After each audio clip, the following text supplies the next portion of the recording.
Jesus, nosso mestre, nosso irmão maior, e aos bons espíritos, em particular aos mensageiros da paz, por esta oportunidade que nos oferece. Aqui estamos para falar sobre o tema, que a Deus já abordou, que é o Espiritismo. Eu vou transformar o tema, o título, numa pergunta. O que é o Espiritismo? E vou responder em três partes. Primeiro, do que se refere à revelação, chamada terceira revelação. Segundo, ao livro, que é o Espiritismo, vai ser doado, ao qual eu particularmente sou imensamente grato, porque foi graças a ele, eu acabei de dizer para a Neuza, numa tarde e numa noite até a madrugada, li ele inteirinho e me convenci da religião que ia seguir. Até então, não é que eu não tivesse religião, eu borboleteava aqui, ali e tal, e aí me convenci que teria que ser o Espiritismo. E a última abordagem é sobre a doutrina em si, a doutrina do Espírito, que é uma abordagem imensamente ampla, né? Mas que vou tocar aqui e ali para que a gente tenha uma ideia, forme uma ideia, pelo menos, dessa manhã. Houve três revelações marcantes na face da Terra. Muitas outras houve, mas não com tamanhas amplitudes. Uma delas foi a de Moisés, está abordada no Antigo Testamento, que nos deixou o decálogo, a ideia de um Deus único, mas o Deus, naquela época, para tratar com aquela gente, com aquele padrão vibratório de então, era um Deus cioso, vingativo, às vezes até rancoroso. Era o jeito, foi o jeito que Moisés, por ideia dele, o inspirado, muito provavelmente, porque ele era um médium, encontrou para dominar aquele povo, colocá-lo sob uma certa disciplina. E as leis, chamadas civis, que ele criou na época, ele sempre invocava o nome de Deus, que era o jeito de aquele pessoal obedecer, pelo menos, mais ou menos. Então, o Deus único foi uma marca importantíssima, porque o paganismo vigorava, como vigorou muito tempo depois aí. Moisés, nessa época, isso aconteceu 1500 anos antes de Cristo. Vejam que a natureza, Deus, gostaria que nós nos apressássemos, mas Ele espera. Espera pela nossa vontade, pelas nossas guinadas na vida, guinadas positivas. Não apressa, não provoca, não cria situações constrangedoras, desde que o indivíduo se convença. E assim foi, 1500 anos.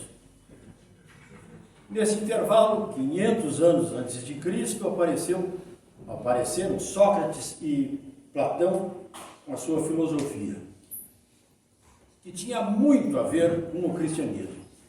Em várias e várias passagens falavam do cristianismo, até mesmo no perispírito, não com esse nome, porque esse foi adotado pelo Kardec.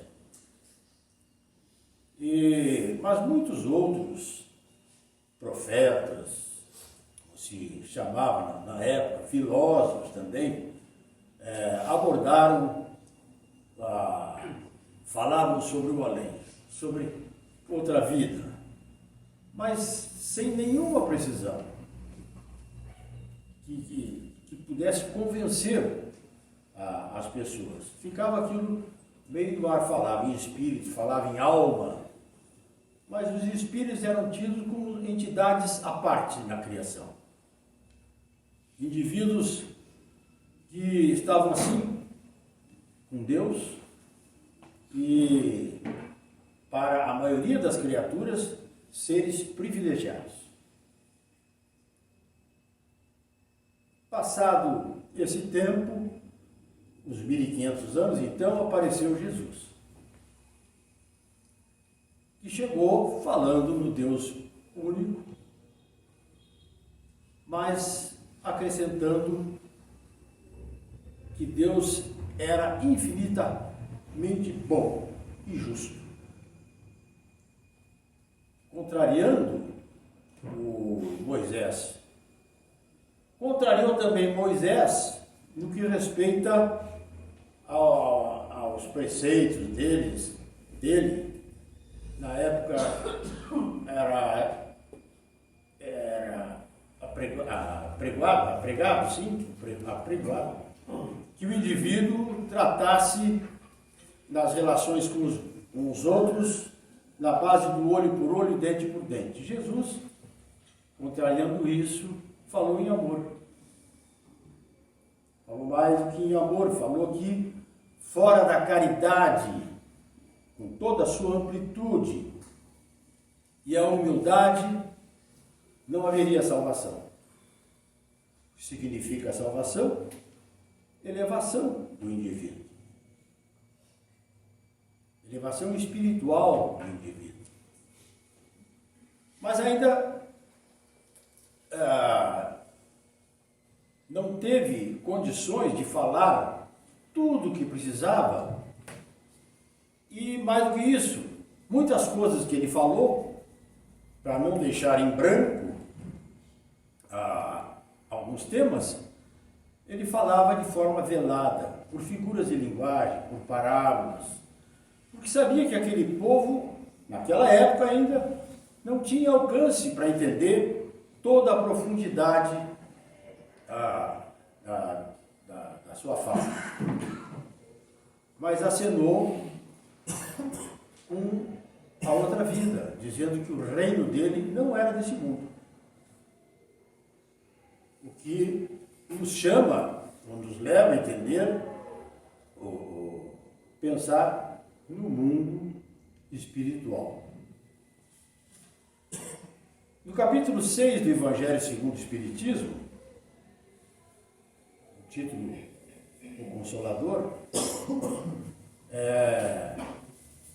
é falado sobre a proposta de Jesus em trazer para nós conhecimentos mais aprofundados que viriam nos dar, em conhecendo o outro lado da vida, o lado invisível, o lado do espírito, consolações, esclarecimentos e consolações.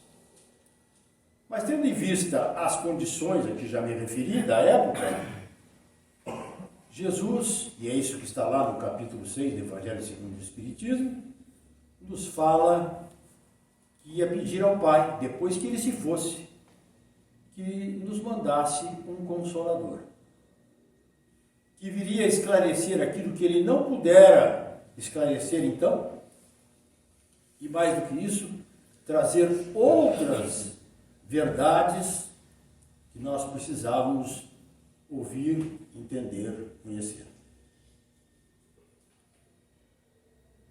As duas primeiras revelações, Moisés e Jesus, vieram por um homem, por uma criatura. E a última revelação, a terceira,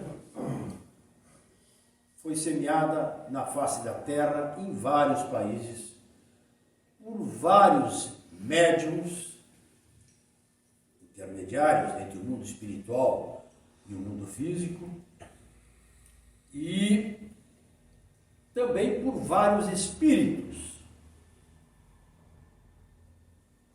Isso veio para nos convencer e para não deixar a marca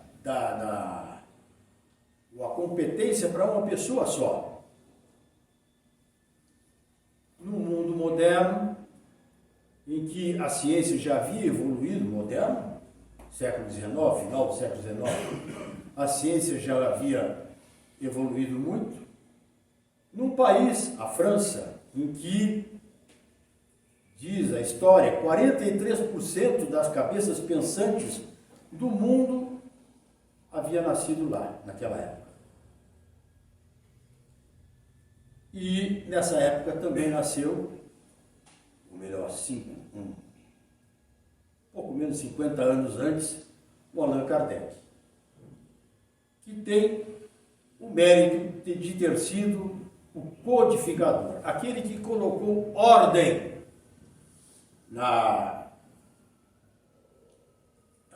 no que foi recebido pelos espíritos. Essa terceira revelação, então, ela é a que nos tocou.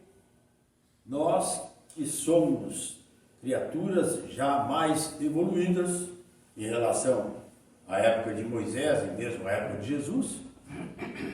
Então, passado quase 2000 anos, nos chega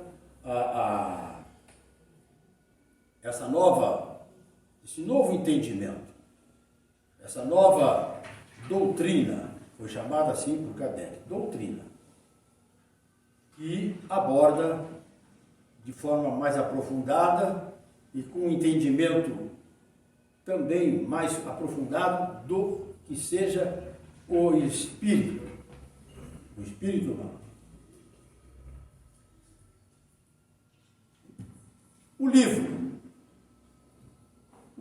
o que é o Espiritismo, ele é um resumo da doutrina. Foi escrito por Kardec, tem algumas características importantes. Dá noções gerais do Espiritismo. E dessas noções gerais, ele fala basicamente no Livro dos Espíritos, que foi o primeiro editado em 1857. Esse livrinho foi editado em 1859, mas já antecipa aquilo que vai ser escrito depois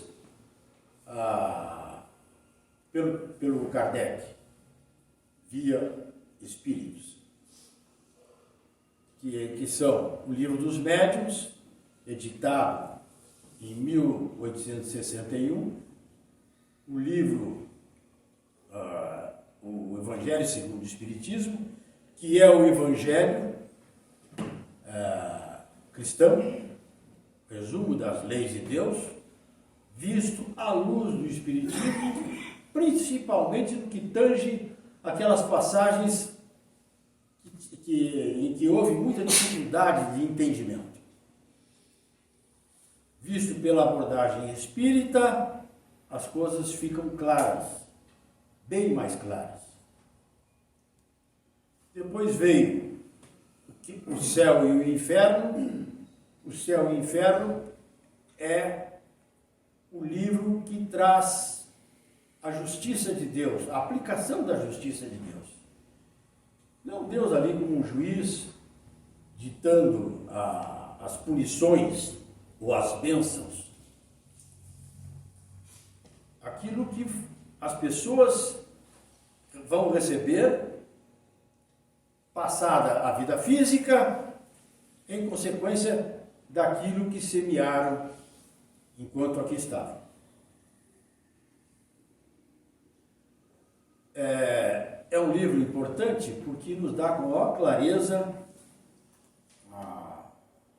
as consequências dos nossos comportamentos. E é uma forma esclarecedora para que nós nos contenhamos naquilo que ainda devemos corrigir. Apreciemos as corrigendas, ao invés de corrigir os outros e ver os defeitos dos outros, dá uma olhadinha para dentro de nós e não sermos tão morengões conosco mesmos e proceder aquelas correções que são necessárias para que nós ganhemos não apenas o tempo, mas a encarnação e melhores condições na vida espiritual depois que para lá passarmos. Isso é uma fatalidade.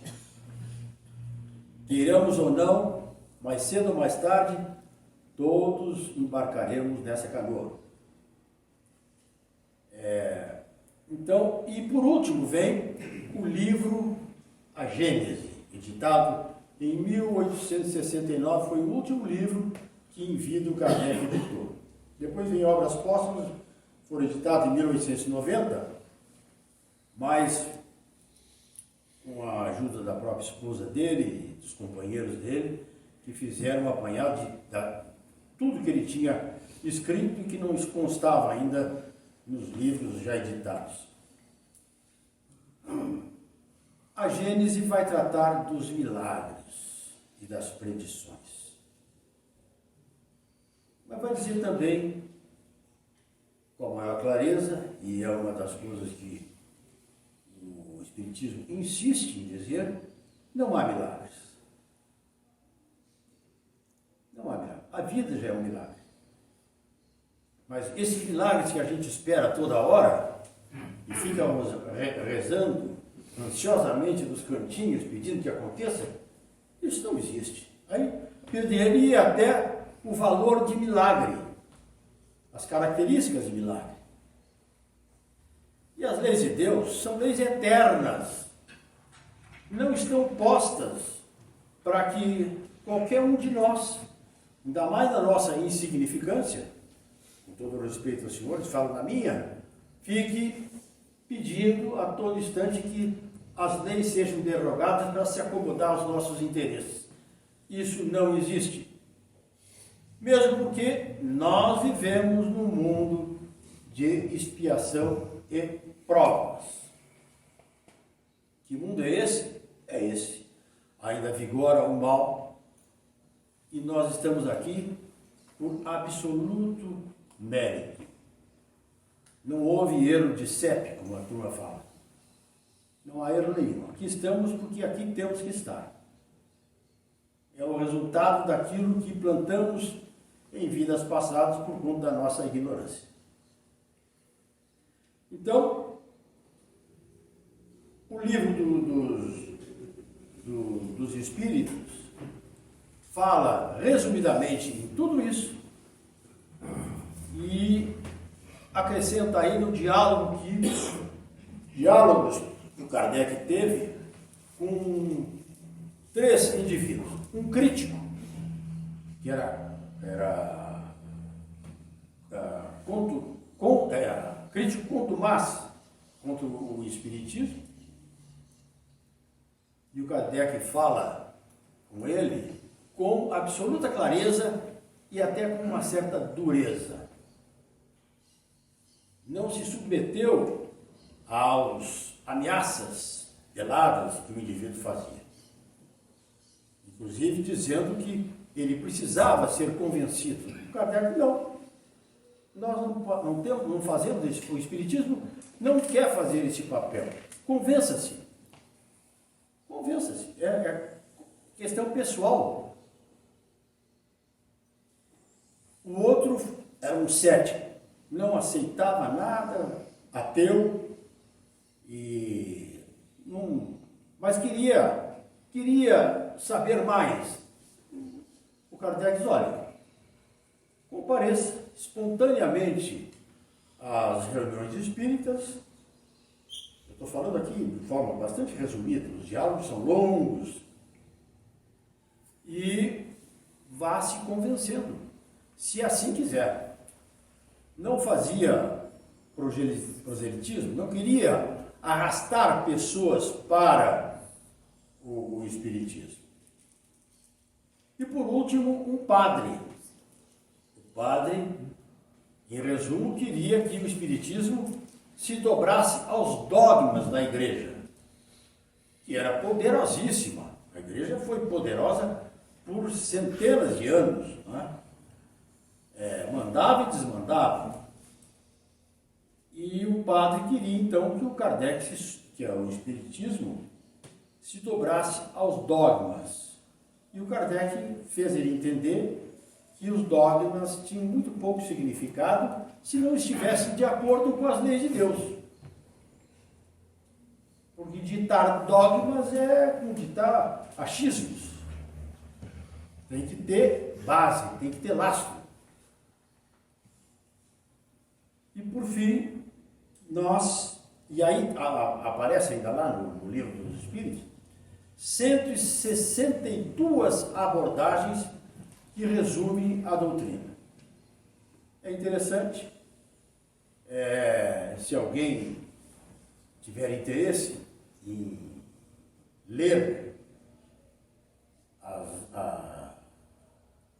os livros da codificação, sugiro respeitosamente que comecem com o Livro dos Espíritos. É muito interessante, muito bom mesmo. Agora vamos falar sobre a doutrina espírita. Já falamos sobre os 5 livros básicos. O primeiro deles, o Livro dos Espíritos, é o aspecto, é a abordagem filosófica da doutrina espírita. São 1018 questões, algumas desdobradas, com as respectivas respostas dadas pelos espíritos. Em algumas edições são 1019. Qual a diferença? Mas nessas questões que basicamente foram formuladas pelo Kardec, que tinha anseio de entender a vida. Ele era um homem culto, um professor, mas de elevado padrão intelectual, falava várias línguas, um homem de bom senso. Pascal dizia que o bom senso é a coisa mais bem espalhada no mundo. Cada um tem o seu, mas o do Kardec era elevadíssimo.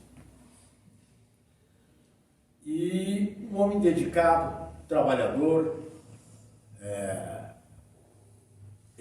No início, para terem uma ideia, ele não queria voltar-se para o Espiritismo, porque começou com aquela história de mesas girantes e tal, muitas pessoas interessadas, mas levavam mais na brincadeira.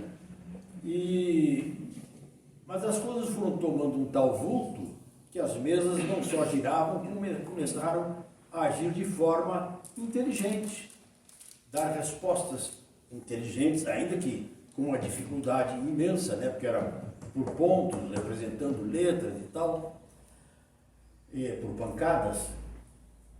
E ele relutou muito ao aceitar aquilo. Não entrou de cabeça, como se diz.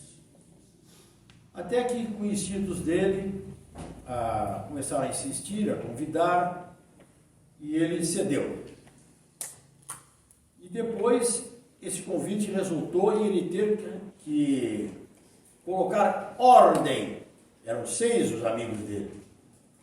Botaram a ordem em 6 cadernos, em 50 cadernos, que eles haviam tomado como resposta dos espíritos.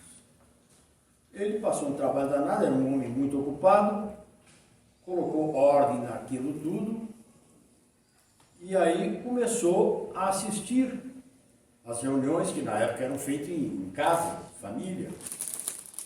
Assistia numa, assistia na outra e tal. Até que ele foi alertado que ele tinha uma missão. Mas ele relutou. Hoje em dia te vê gente aí que aceita missões por conta própria, se julga em missão. Kardec não, relutou, não quis entrar de cabeça naquilo. Começou então a formular perguntas que eram, ele mesmo confessa, perguntas pessoais, dúvidas pessoais que ele tinha. E foi montando um conjunto, pergunta, resposta, que foram a base desse primeiro livro, o que é o Espiritismo. Só para terem uma ideia, em dado momento, o Espírito Verdade, que é o Espírito que presidia o conjunto de espíritos que ditou a doutrina espírita, ele se dirigindo ao Espírito, o Espírito diz que ele tem aquilo por mim, que ele ia receber essa missão. E vejam a humildade dele. E se eu falhar? Você será substituído. Simples assim. Mas aí ele entrou com toda a alma, com todo o vigor dele, a doutrina espírita, a ponto de sacrificar a própria saúde. E ser alertado que ele estava exagerando, mas mesmo assim ele foi e até o fim e desencarnou trabalhando. Mas então, voltando ao livro dos Espíritos, o que é que ele nos diz? Nos dá a base de tudo. O Kardec mesmo fala, mais do que qualquer outra filosofia na face da Terra, tratando de humanidades. Porque o livro dos Espíritos vai nos dizer por que nós somos o que nós somos. Por que uns são muito ricos, outros são muito pobres? Por que uns são tão adoentados, outros tão saudáveis? Por que numa mesma família, mesma criação, mesma educação, há tantas diferenças? Que filosofia explica isso? O Espiritismo nos explica, pode nos deixar com esse entendimento dores, mas é pelo que é, que facilita inclusive a nossa ascensão pela aceitação, por nos conformarmos àquilo, porque não é com base na inveja, no ciúme, em relação ao que acontece na casa dos outros ou com os outros, que nós vamos construir a nossa vida. Nós temos que andar com os nossos pés no chão. E aí o Espiritismo nos fala a respeito de tudo isso. Mas não de uma forma desesperadora, que nos desampare, não, de uma forma esclarecedora, confortadora. Nós podemos não gostar daquilo que nos acontece de mal, mas há uma explicação para isso. E essa explicação, quando não está nessa vida, no transcurso dessa encarnação, está nas encarnações passadas.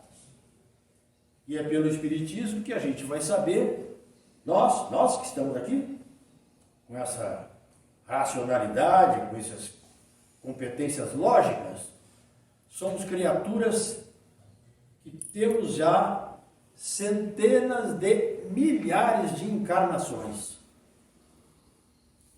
Centenas de milhares de encarnações não é pouca coisa. Então esse livro nos acode, nos leva ao entendimento da vida de uma forma mais completa, mais do que qualquer outra filosofia. Livro dos Espíritos. É um livro robusto, mas muito interessante. Foi o primeiro livro editado, 18 de abril de 1857, data em que foi o ano passado, foi adotado como data do Espiritismo. Dia do Espiritismo no Brasil. 18 de abril é essa data. Depois veio, como já falamos no livro dos Espíritos, depois veio o livro dos Médiuns. Que fala o livro dos Médiuns? Fala da relação do mundo visível com o mundo invisível. Visível somos nós, invisíveis os espíritos. Vou recuar um pouquinho só para falar uma coisa interessante e que o Kardec disse que foi por ela que ele conseguiu ir adiante. Porque ele, quando entendeu que os espíritos não eram mais do que aquilo que sobrou do indivíduo depois que o corpo morreu, que eles não detinham todo o saber, todo o entendimento, e pelas perguntas que ele formulava aos espíritos e pelas respostas, ele alcançava o padrão deles. E os livros do Espiritismo, da codificação, não foram formulados com base na resposta de um espírito. Escuta, fulano, o que você acha disso assim? Eu acho que... beleza, então escreve. Não. Teve respostas que tiveram a ajuda, dito pelo Kardec, milhares de espíritos, semeados em vários locais, por vários médicos. Então não foi um negócio de, se é do espírito, então entra de cabeça. Tem que acreditar. Não. Ele disse que essa foi a salvação dele. Quando ele entendeu que os espíritos, ao invés do entendimento que se tem hoje, seres privilegiados da criação, não eram mais do que a alma do indivíduo desencarnado. Que não era o fator morte que ia operar o milagre de um indivíduo se transformar num ser superior. Seria um salto irracional promovido pela natureza. Mas hoje em dia ainda se vê, principalmente no que respeita aos méritos, né? O indivíduo morre, fulano, tão bom, tão isso, tão aquilo. Mas a gente mesmo sabia que não era tudo isso. Mas parece que a morte opera esse tipo de milagre. E ele, de saída, descobriu que não. Claro, graças ao bom senso dele. Né? Então, voltando ao livro dos médiuns, lá nós vamos aprender a ciência do trato com os espíritos, de uma forma muito prática, lógica. Ciência da observação. O Kardec não precipitou nada, nenhum entendimento, não formulou nenhuma hipótese a respeito dos espíritos. Não. Ele observou com esse conjunto de informações o que seria a relação dos indivíduos encarnados com os desencarnados e a influência deles sobre os encarnados. E formulou inclusive essa informação de que em torno de nós enxameiam espíritos. Enxame é mais que um. Então muitos espíritos estão em torno de nós, só jogando informações que interessam mais a eles e às vezes, na maioria dos casos, muito menos a nós. Porque esses espíritos que ficam assim, provocando, estimulando, na maioria dos casos, visam o interesse deles. Os bons espíritos, eles sugerem, eles inspiram, eles não criam situações constrangedoras. É como acontece no mundo físico. A gente observa isso. Então, o livro dos médiuns é importante com isso e é a base do trato E nós, encarnados, nas casas espíritas, tratamos com os espíritos. Aqui nessa casa se estuda, não é um privilégio nosso, nas casas espíritas se estuda bastante para aprender a conviver com os espíritos, a recebê-los na forma, com cuidado, de ajudá-los, de encaminhá-los, né?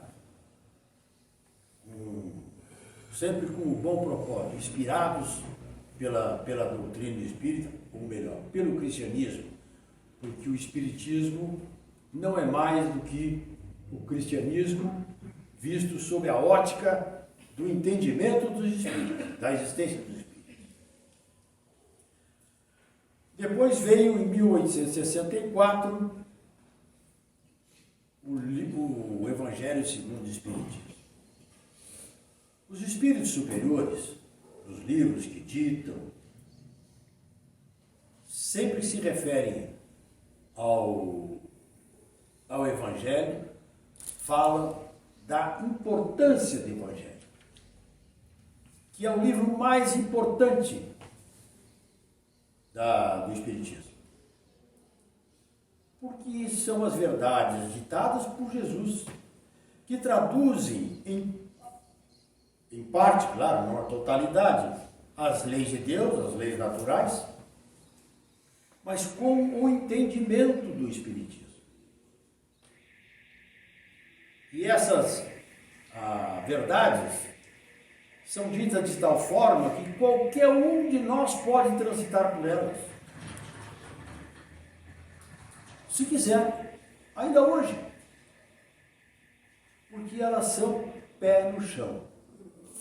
Tratamos de espírito, que são coisas que volitam, mas nós estamos encarnados ainda. Ninguém vai atingir a angelitude, penso eu, num passe de mágica. Isso não é para nós, ainda. Nós temos que andar com os pés no chão, principalmente na condição de encarnados. O Evangelho nos dá esse lastro, esta base, essa convicção. Claro, respeitando sempre a vontade de cada um, se quisermos. Se não quisermos, podemos continuar levando a vida do jeito que queremos. Mas não podemos alegar, mas eu não sabia que era assim. Está escrito, está lá no Evangelho segundo o Espiritismo. Inclusive com várias instruções esclarecedoras dos Espíritos. Cada capítulo tem lá as instruções dos Espíritos. Depois vem o livro O Céu e o Inferno, que já me referi, bastante interessante, porque trata de uma maneira muito clara das relações, das consequências da vida que levamos quando passamos para o outro lado. Claro, nós vivemos num mundo de causa e efeito. Temos direito, todos nós, ao livre-arbítrio. Mas é claro que há uma lei que tem que limitar isso. Nós vamos exercer o nosso livre-arbítrio até cansar, ou até entendermos como devemos agir corretamente para seguir os padrões, para atingirmos a tal da felicidade. Muitos de nós ainda anseiam por encontrar a felicidade nesse mundo, mas Jesus já nos disse, quando de sua passagem aqui, a felicidade não é desse mundo.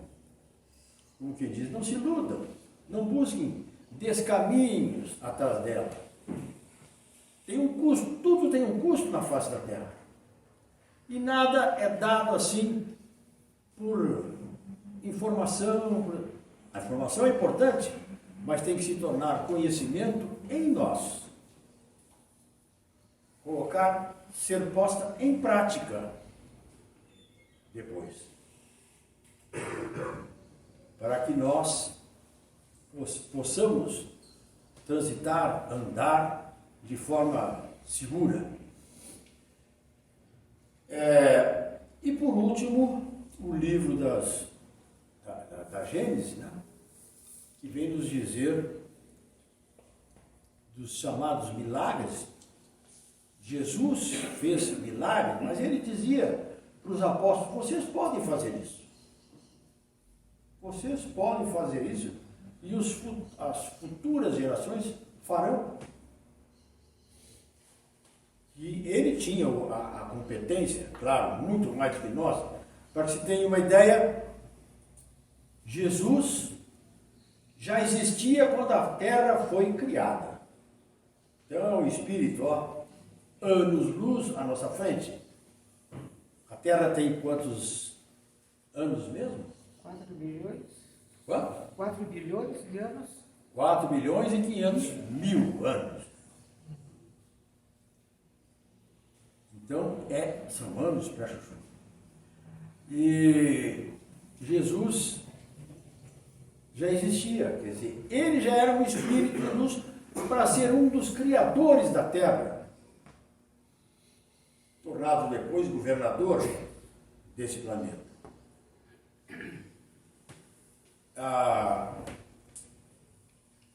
Ele operava milagres aos olhos daquelas pessoas. Claro, mas os milagres que ele operou hoje são explicados à luz do Espiritismo, sem demérito nenhum para o que ele fez, apenas para em questão de esclarecimento. Muito bem. O que é que o Espiritismo, verdades que ele nos traz? É às 11, né? 10 pessoas, você vê. Então, algumas verdades só. Pluralidade das existências. Nós já falamos aqui, mas é importante que se diga, é com base na pluralidade das existências, que tem base na encarnação, ou nas reencarnações, já que são muitas existências que passamos, que nós estamos no estágio que estamos aqui. A vida não termina com a morte do corpo físico. Se terminasse, a cada renascimento, nós começaríamos tudo de novo.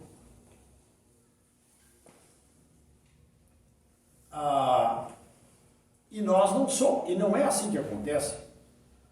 Se nós examinarmos, por exemplo, as crianças de hoje, a gente vê que eles têm uma evolução muito maior do que as crianças, pelo menos no meu caso, que nós fomos.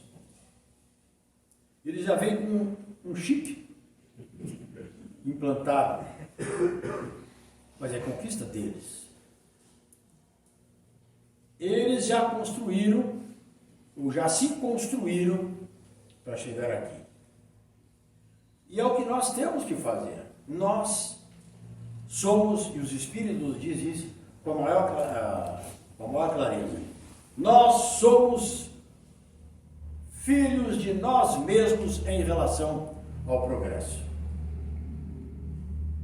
Não se progride por encostar no outro, usar aquilo que a química chama lá de osmose. Encostei no outro, agora sim, estou iluminado. Isso não existe. Ou então, mas os meus parentes, todos eram espíritas. Tudo, padrão, esses dias eu ainda ouvi isso. Tudo no padrão, Mas a pessoa não adianta nada o parente ser. Porque a vida é pessoal. Ninguém vive a vida do outro. Nós temos que viver a nossa, convictamente. Porque senão nós vamos ficar assim, nos embromando por muitas e muitas encarnações. Ou a gente decide ou a gente fica assim. A despacito, como dizem os espanhóis, né? Devagarinho. Pluralidade das vidas, então. É isso. Mas por que vem? Por que a gente não decide tudo numa só? Porque não dá. Os conhecimentos são muitos e nós temos que ser experimentados. Como é que a gente é experimentado? Por provas que todos nós atravessamos nessa vida, para ver se está no ponto e progredir um pouquinho, ou por expiações, que são as dores mais profundas, porque passamos por necessidade de saldar débitos contraídos. Depois vem a pluralidade dos mundos habitados.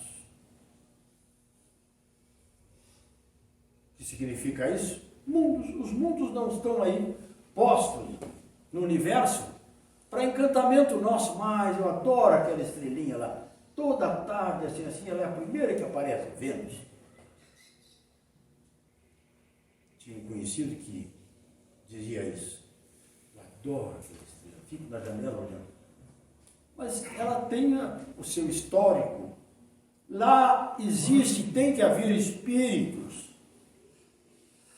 O Carl Sagan, que era um renomado astrofísico, há poucos dias até eu li isso, dizia que se o universo fosse o vazio que se imagina, que grande desperdício. Para que tanto para ser vazio? Então tem que ter alguma coisa, e hoje se sabe que há planetas em condições de habitabilidade até muito semelhantes à Terra. A base de 3.000 já tem, a última informação que eu li. Não quer dizer que eu esteja atualizado, a última que eu li. Né? Já deve ter muito mais. Pelas competências da aparelhagem que se tem hoje, se consegue saber isso. Que a felicidade a que eu já me referi há pouco tempo é possível. Mas não assim, de sopetão, quero ser feliz e está acabado. Não. Há um vagar, há um passar do tempo, para que a gente vá devagarinho sendo feliz pelo progresso. E o progresso existe em cada encarnação. O intelectual, mais do que o moral, dado o nosso padrão. Mas sempre há progresso. Todas as encarnações nos proporcionam mecanismos de progresso. Nós temos que aprender a aproveitar ao máximo isso. Igualdade da justiça. Não há injustiça na face da Terra. Não há injustiça no universo. A justiça do homem há, mas isso não é justiça. Quando se fala em justiça, é na lei de Deus, com base na lei de Deus.